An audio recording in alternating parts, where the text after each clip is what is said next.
নমস্কাৰ Asia news Assam north ইষ্টৰ সমূহ দৰ্শকৰ বাবে লৈ আহিছো মুহূৰ্তৰ এক বিশেষ খবৰ অসমত আৰু 8খন নতুন উপজিলা গঠন কৰা হ'ব দেশৰ 80 সংখ্যক স্বাধীনতা দিৱস উপলক্ষে অৰ্থাৎ আজিৰ দিনটোতে মুখ্যমন্ত্ৰী ডক্টৰ হিমন্ত বিশ্ব শৰ্মাই ঘোষণা কৰে মুখ্যমন্ত্ৰীয়ে ঘোষণা কৰা নতুন উপজিলাসমূহ হৈছে কমলপুৰ বৰহমপুৰ ৰঙানদী চিচিবৰগাঁও চাবুৱা লাহোৱাল খুমটাই কাটিগড়া আৰু বৰখলা জনাইছো গুৰুত্বপূৰ্ণ খবৰটোৰ সবিশেষ অসমত আৰু 8খন নতুন উপজিলা গঠন কৰা হ'ব স্বাধীনতা দিৱসৰ দিনাই মুখ্যমন্ত্ৰী ডক্টৰ হিমন্ত বিশ্ব শৰ্মাই ঘোষণা কৰে মুখ্যমন্ত্ৰীয়ে ঘোষণা কৰা নতুন উপজিলাসমূহ হৈছে কমলপুৰ বৰহমপুৰ ৰঙানদী চিচিবৰগাঁও চাবুৱা লাহোৱাল খুমটাই কাটিগড়া আৰু বৰখলা জনাইছো এই মুহূৰ্তৰ এক গুৰুত্বপূৰ্ণ খবৰ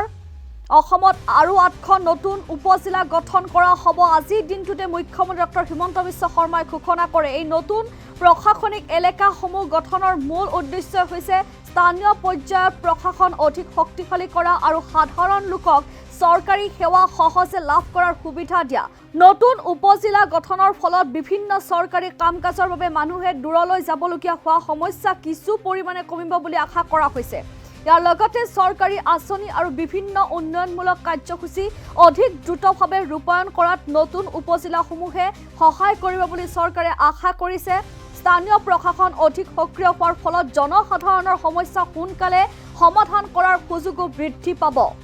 অসম চৰকাৰে ৰাজ্যৰ প্ৰশাসনিক ব্যৱস্থাক অধিক সহজ আৰু জনমুখী কৰাৰ লক্ষ্যৰে বিভিন্ন পৰিৱৰ্তন কৰি আহিছে নতুন 8খন উপজিলা গঠনো এই প্ৰশাসনিক পৰিৱৰ্তনৰ এক অংশ পুনৰবাৰ জনাইছো অসমত আৰু 8খন নতুন উপজিলা গঠন কৰা হ'ব দেশৰ 80 সংখ্যক স্বাধীনতা দিৱস উপলক্ষে 15 আগষ্টত মুখ্যমন্ত্ৰী ডক্টৰ হিমন্ত বিশ্ব শৰ্মা এই বৃহৎ ঘোষণা কৰে মুখ্যমন্ত্ৰীয়ে ঘোষণা কৰা নতুন উপজিলাসমূহ পুনৰবাৰ জনাইছো কমলপুৰ বৰহমপুৰ ৰঙানদী